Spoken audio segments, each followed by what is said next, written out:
what Trump's doing. Every other day he's making some new decision and saying something new that is causing people to go. The left is going, it's chaos, and the right.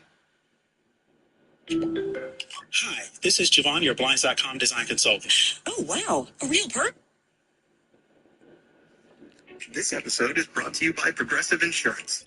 Fiscally responsible, financial geniuses, monetary magicians.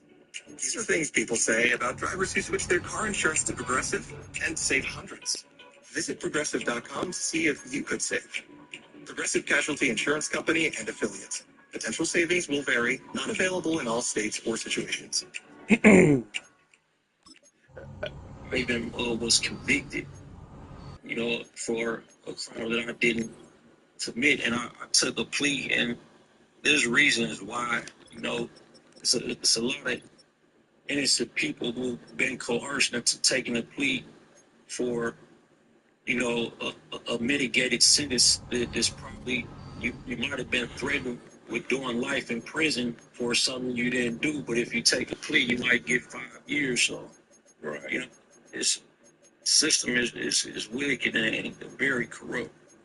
I was placed in shackles and cuffs. They cut off my clothes, stripped me naked, and threw me inside of a cold prison cell with shackles and cuffs on, and left me in there just like that, with shackles and cuffs on, no clothes, for over 24 hours. They wanted me to die. They probably thought that I was going to die because of that. They will use you up, chew you up, and spit you out. You know that. They don't give a fuck. And this is the thing about the BOP, just about government in general. Like, if people think, oh, well, no, I want a big government. No, the government cares about you. Let me tell you something. When you give the government absolute power, they will treat you just like they treat those inmates. Because they have absolute power. Absolute power corrupts absolutely. And there's no repercussions to how they can treat you. Hey, this is Matt Cox. I'm going to be interviewing Ronnie Bowe. He is a former drug dealer, wrongfully incarcerated, sued the police, I think 2 or 3 different times. And he is currently a book author and rapper. Should be a super interesting interview, so check it out. Let's go back and start from the beginning. You were born where, in Milwaukee? Yeah, north side of Milwaukee, Wisconsin, the 53206 area to be exact. And I mentioned the zip code because there was a movie that was released about 3 or 4 years ago about the 53206 area, because according to the researchers in that movie, that was listed as the highest crime rate area in America at the time. Okay. So you were born there, raised there? Yeah, born there, raised there. Outside of traveling and being in prison a bunch of times, that's been my environment most of my life. So, did your parents have several kids? I mean, were they your brothers, sisters? Well, unfortunately, my mother only had 2 boys, which my older brother and I, and he got killed in 2016 from a fatal gunshot wound. So I'm the only child now, but yeah, it was just me and him growing up, and up until the day that he was killed. All right. What did your mom do for a living? I made typical black mom in poverty, 9 to 5. She was actually working at Walgreens when I was young, and all of her jobs haven't been much greater than Walgreens. I mean, recently she worked for Amazon. That's about it. That's all I can say as far as her employment. Okay. Your dad, was he in your life, or? Barely. I mean, My mom and my dad stayed together until I was probably about 8 years old, and though they broke up, he left, and he wasn't a part of my life since that point. So I guess it's safe to say that I grew up without a father figure. And you went to school, in the area. Like, how did that go? Were you a good student? Did you? Yeah, well, actually, the elementary school that I went to called the Follet, it was actually directly right across the street from the house that I grew up in.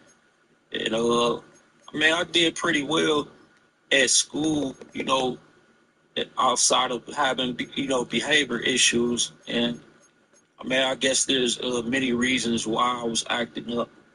But as far as grades, when I wanted to comply and pay attention and be a good student, I was able to get good grades. But I kind of dropped out early high school, and then I went to juvenile prison my freshman year, and I ended up finishing school with it's called a HSED. It's worth more than GED, which is more common. And yeah, I finished that within months. So I actually finished school in juvenile prison.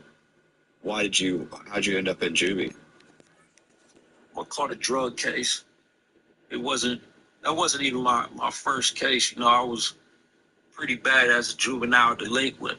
So I actually have more felons as a juvenile than I do as an adult.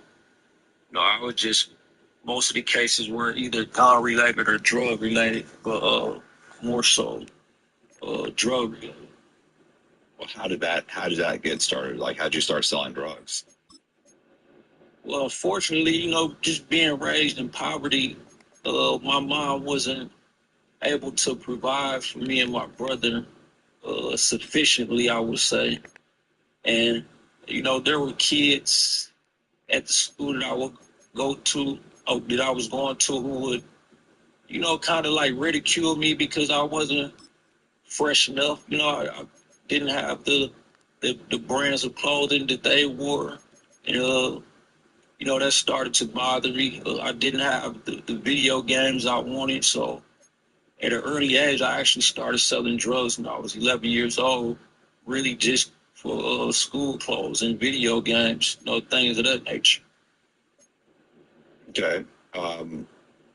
So how long? And then you said you ended up catching a case? Yes, my first case was actually a reckless endangerment. I shot up a resident's home. A guy had sold me a cell phone back then when cell phones were just becoming popular. He told me that there were like 120 minutes on phone, and I had made like one too many phone call, and it was done. And he didn't want to give me my money back, and he was running and hiding from me. So just being a young wild child, I took that approach and got that infuriated over the incident to where I wanted to cause him some very serious harm. He wouldn't come outside, so I just shot up the home. Okay. What'd you shoot up with? Is it like a 22? Is it an AK-47? Like, ironically, and this is documented, but ironically, it was a shotgun, and I was a small kid, so man, I'm still small now. So and that kind of helped me because while fighting the case, my attorney was basically saying he too big to carry a shotgun and shoot one, and so I actually beat the reckless endangerment and was only charged with possession of a dangerous weapon by a child because the only real proof of evidence they had is that my fingerprints was on the gun. okay. Where'd you get the gun? Even though the statute of limitations are, I don't want to be telling nobody. All right. So So what? So how did you end up in juvie though? That wasn't the case. You said, right? Or was Yeah. it? Well, I did go to juvie for that, but they released me on house arrest for that.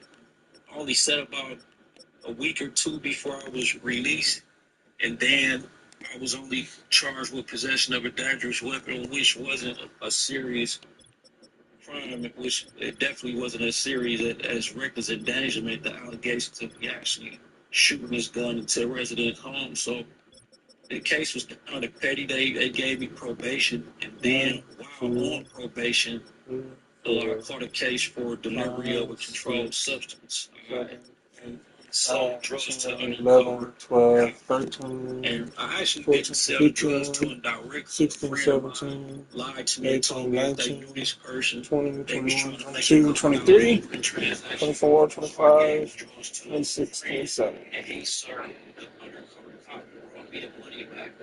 And by the time he brought me the money back, the police just came from out of nowhere, caught me and arrested me. And that was around the time I went to jail as a